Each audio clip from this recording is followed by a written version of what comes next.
Good morning. I'm glad that we have this crowd here to listen about the Pioneer Cemeteries. I'd like to tell you a little bit about myself before I start.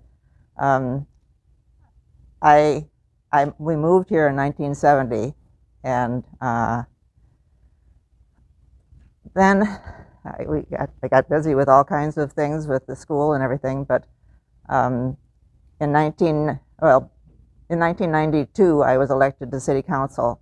And then also, just after that, about a year or so after that, the Historical Society started. I was asked to be on a signator of the starting of the Historical Society, and then they elected me vice president. Bob Otto, who was the principal of the high school, he retired, but he was the president. And so there wasn't much history about Johnston. Families had their own personal history, but they didn't really share them. And I would be asked about the history, and I don't know, I was busy with kids. I didn't know about the history. And so I love history, and I wanted to find out more.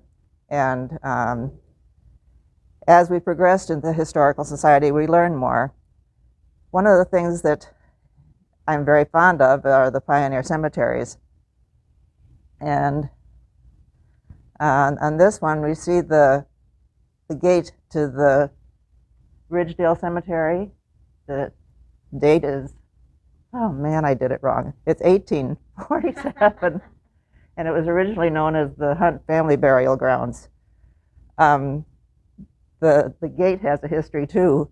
At one point, they had one of those arched antique entrance to the cemetery, and I don't know if it was hit by equipment trying to get in there or a tree fell on it or what, but it died. And one of our members of the Historical Society was a retired architect, and so he drew up the drawing for this beautiful gate, and the Historical Society worked on getting funds and got it made. And so we're very pleased with how that turned out. One of the things that I'll show is, this is an obvious pioneer cemetery because everybody drives by it, but I'll show you how. This is Beaver Drive here, and here's the entrance to the field club, Hyperion Field Club, and also to the boathouse, the bar up there on Beaver. And so just beyond that is the Ridgedale Cemetery.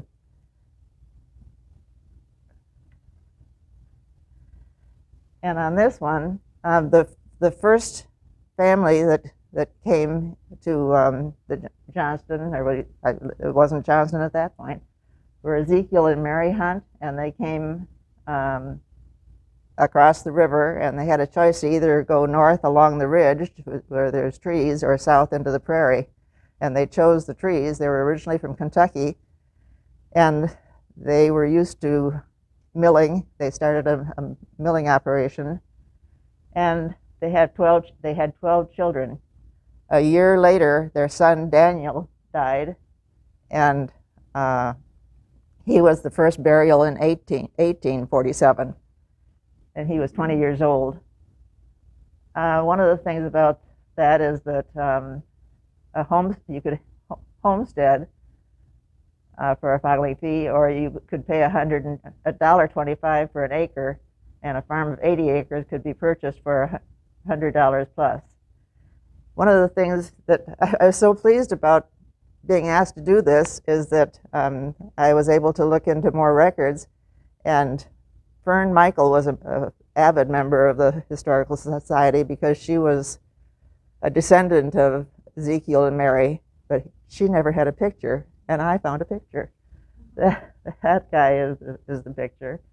And one of the things you were talking about was fixing some of these tombstones.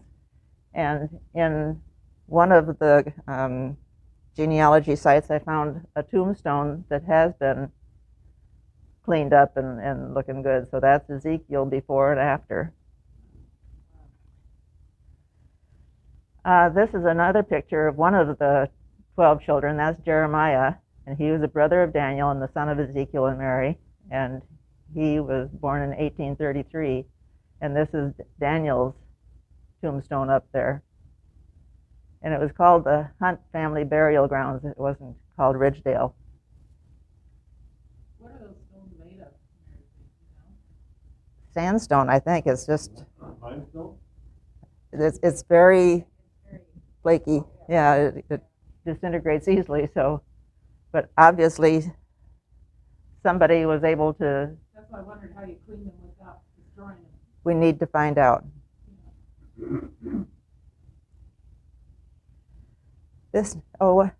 One of the other things to see is the Valley View Cemetery. Does anybody know where it is? It's very well hidden. No, This one is up on the hillside. I'll come back to that one. If you go along Beaver Drive, keep on going north, this down here would be 84th. This is 85th. And just beyond 84th, if you look to the west, there's maybe a 10 to 12 foot lane with chain link fence on either side. And that takes you back to Valley View. On this side are the Madoles, and this side was the Swansons, and both of them have places for burial for themselves. Now I'll go back to what we were talking about. The first burial was an infant, Winifred McLean, in 1854. And one of the also things that brought to my mind was in my grandparents, they had a daughter. They came from Denmark, they came to Harlan, and their daughter died when she was a little over a year old.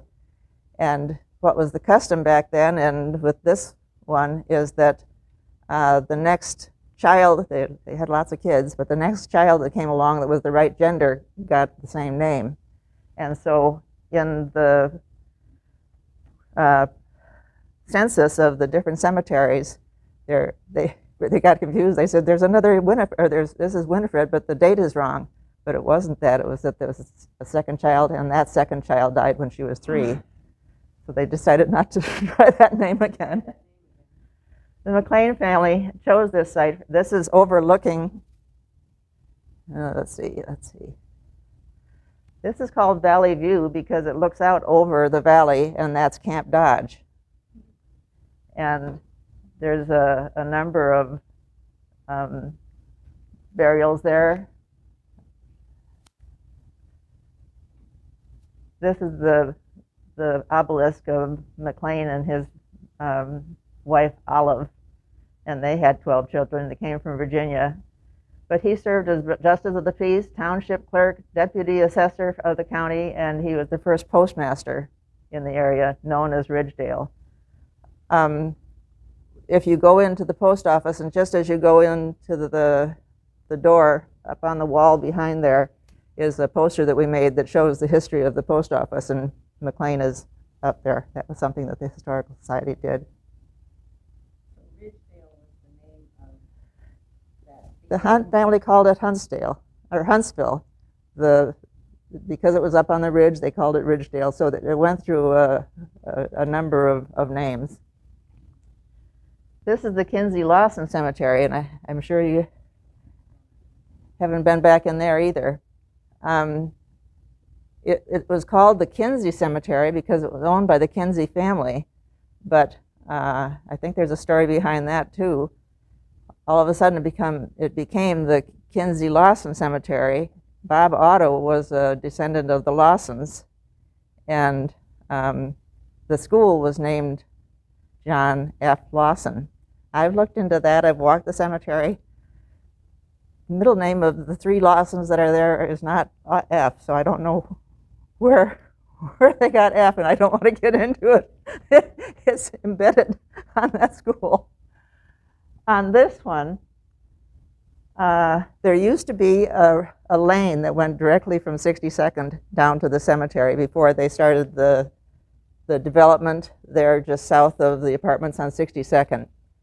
And then when that was developed, they made it a little more difficult to find. But if you come in off of 62nd on 4 Pines, I don't know if it's a street. Well, it must be an avenue because this is a street. So then it goes to Pine Ridge Street. So you turn to the left, and then turn to the right, and then on the left-hand side, between two houses, is a chain link thing that a car can get in. Well, I don't. Jim, is that with a car or with a walking?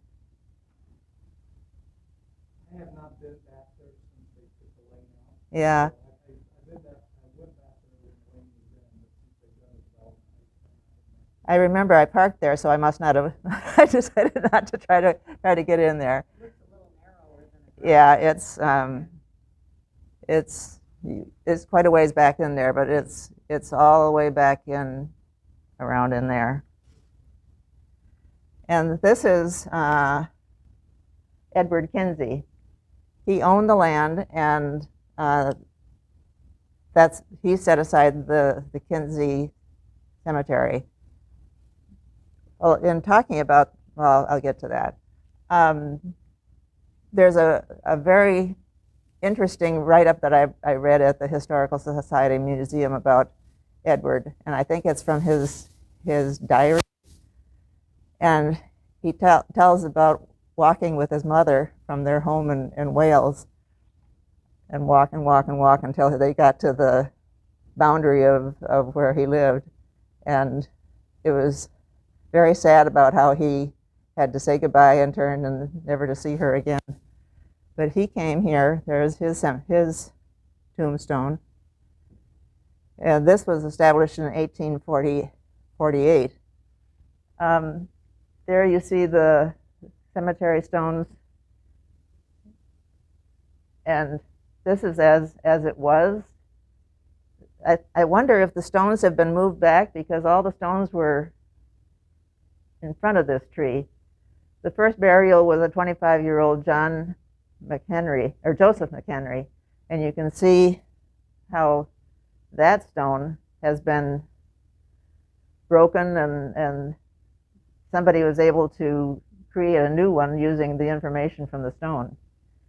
This is John Lawson. John and Moses came, and it was purported that they had a ferry service. They created one so that livestock and wagons could come across the river.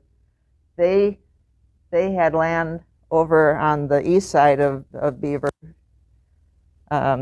towards the river, and Kinsey had the land where the cemetery is.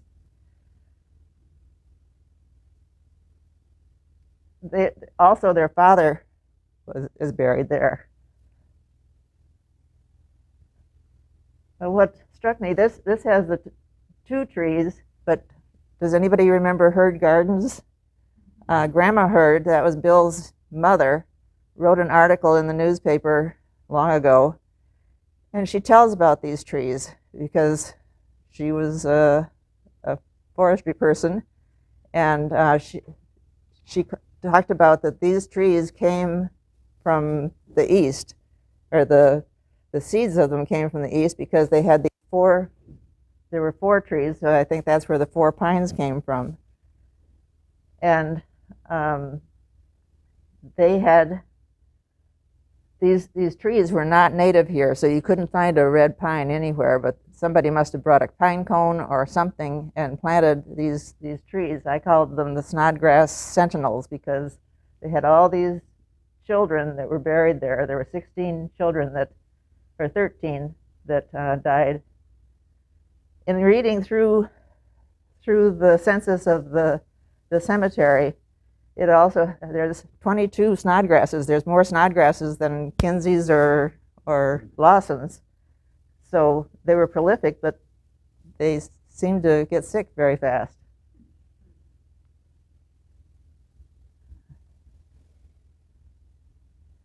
This is what it looks like now. With when the city took it over, they had chain link fence. They put chain link fence around each cemetery, the 3 cemeteries that the city took over. And since there's been development, they put up these panel wood fences. Then we go to a private cemetery. This is Ritger's Cemetery, and that's over on Beaver, close to Marianne Roberts Corner. Another thing that I found in digging around is this is the picture that the Historical Society has of J.B. Ritgers. It's enough to scare small children. But I found this guy, and this is J.B. Ritgers as a much younger person and better looking. But he came with his family from Ohio, and the stagecoach went from Fort Des Moines to Fort Dodge along Beaver and up the Ridge Road. And so when he arrived, at some point he became the stagecoach station operator, and that's at Marianne's Corner. And they had there was a house, not hers, but the house that he and his family had. And Marianne was the fourth mayor of, well, she's the descendant of his, and she was the fourth mayor of Johnston. Now, one of the things that I wanted to point out is that we have two townships, Jefferson and Webster. Jefferson is township has Ridgedale and Valley View. That's anything north of 70th. South of 70th is Webster, and that's where the Kinsey Lawson Cemetery is.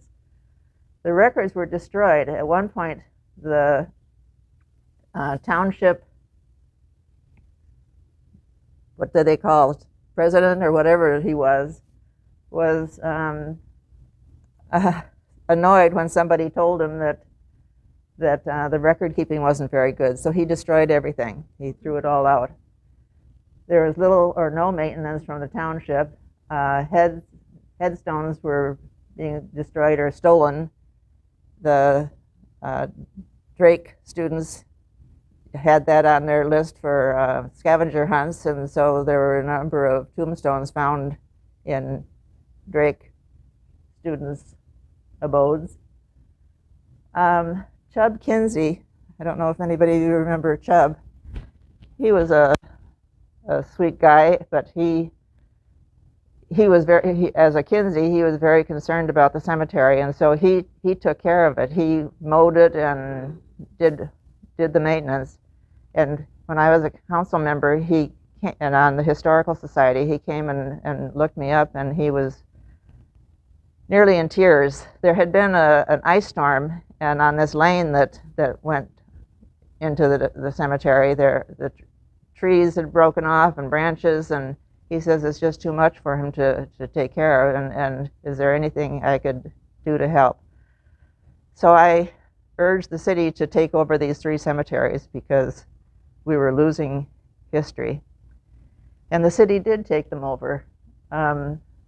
They encountered the missing data, and it's a problem. Another thing with these cemeteries is that they were plotted out to accommodate a wooden coffin that was used back in the 1800s. And that's not acceptable these days. You have to have a vault. And so the city has run into problems with, well, let's dig here. This is where it's supposed to go, and run into it's too narrow. I don't really know what you've done to accommodate all that, but we found out about this, and so the Historical Society used WPA records.